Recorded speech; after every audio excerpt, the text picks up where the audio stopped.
نصیحت کیجیے مگر شرمندہ نہ کیجیے، مقصد دستک دینا ہے، دروازہ توڑنا نہیں۔ زندگی تب بہتر ہوتی ہے جب آپ خوش ہوتے ہیں، لیکن زندگی تب بہترین ہوتی ہے جب آپ کی وجہ سے کوئی دوسرا خوش ہوتا ہے۔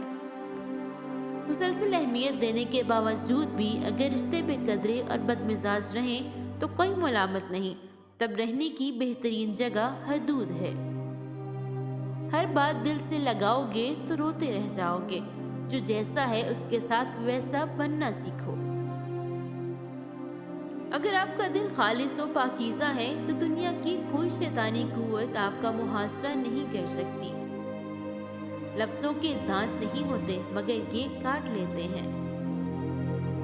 اپنے کل کو بہتر بنانے کے لیے اپنا آج سنوارو۔ عقل جیسی کوئی دولت نہیں اور جہالت جیسی کوئی غربت نہیں۔ ان لوگوں کے ساتھ تو گزارا ہو سکتا ہے جن کی طبیعت خراب ہو، مگر ان کے ساتھ نہیں ہو سکتا جن کی تربیت خراب ہو۔ دل جس بات پر ضد کرتا ہے، رب اسی بات پر آزماتا ہے۔ یہاں وجہ سے نہیں بلکہ وجہ بنا کر چھوڑا جاتا ہے۔ اگر تم اپنے رب پر بہت بھروسہ رکھتے ہو تو یہ بھی جان لو کہ تمہارا رب اس بھروسے کو کبھی ٹوٹنے نہیں دے گا۔ زندگی کا راز صبر میں پوشیدہ ہے۔